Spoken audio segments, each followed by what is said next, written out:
பூண்டில் இப்போ கந்தகச்சத்து இருக்குது அப்படின்றத நம்ம சொல்லியிருந்தோம். அந்த கந்தகச்சத்து இருக்குது அப்படின்றத எப்படி நம்ம நிரூபிக்கிறது, எப்படி கண்டுபிடிச்சிருப்பாங்க அப்படின்றத நான் வந்து ஒரு சின்ன எக்ஸ்பெரிமெண்ட்டாக நான் காட்டுறேன். இப்போ என் கையில் இந்த சிரஞ்சில் இருக்கிறது வந்து மெர்க்குரி. இந்த மெர்க்குரி கூட ரியல் சல்ஃபரை போட்டு, அதாவது வந்து கந்தகத்தை போட்டு அரைக்கிறேன். எப்படி மாறுதுன்றதை பாருங்கள்.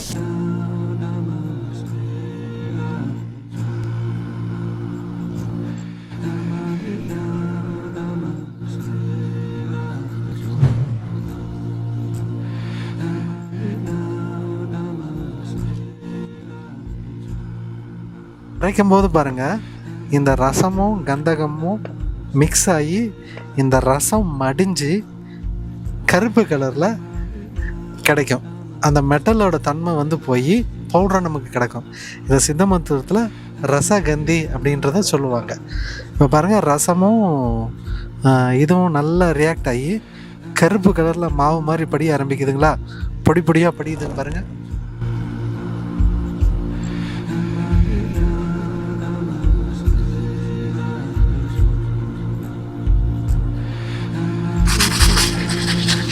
நம்ம ஃபஸ்ட்டு அரைக்கும்போது மெர்க்குரியும் சல்ஃபரையும் டைரெக்டாக போட்டு அரைச்சோம். அப்போ அரைக்கும்போது நமக்கு நல்ல டார்க் கலர் பவுட்ரு ஒன்று கிடச்சிது இல்லைங்களா.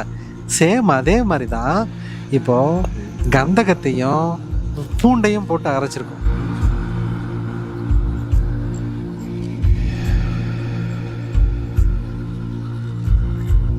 இப்போ அங்கே பாருங்கள், அதே மாதிரி கருப்பு கலராக நமக்கு அரைஞ்சு நல்லா கிடைக்குது சரிங்களா. காரணம், இந்த பூண்டுலேயும் நமக்கு கந்தகத்தோட சத்து இருக்குது.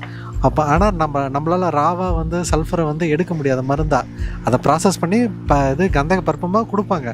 ஆனால் இயற்கை முறையில் இந்த பூண்டில் இருக்கிற நம்ம சல்ஃபர் நம்ம உடம்புக்கு போகிறதுனால பெருசாக பாதிப்பு இல்லை. இதனால் பெருசாக சைடு எஃபெக்ட் எதுவும் இல்லை. அதனால தான் நம்ம டெய்லியும் பூண்டு சாப்பிட்றோம்.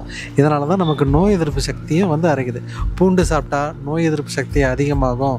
நான் சொல்லியிருந்தேன் இல்லைங்களா, அதான் வந்து மேலை நாட்டிலே காச நோய்க்கு பூண்டு அரைச்சி சாப்பிட்ற பழக்கம் வழக்கத்தில் இருந்தது. அப்படி இருக்கும்போது ஏன்னா இந்த பூண்டு சில பாக்டீரியாக்களை கொல்றதுல வந்து காசநோய்க்கு உண்டான பாக்டீரியாக்களை கொல்றதுல வந்து ரொம்ப எஃபெக்டிவாக இருந்தது. அதுக்கு காரணம் அதில் உள்ள சல்ஃபர் சத்து.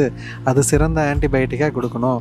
இதை டைரெக்டாக கொடுக்கறத விட இந்த மாதிரி பிளான்ட்டில் கொடுக்கும்போது நல்ல எஃபெக்டிவாக இருக்கும்.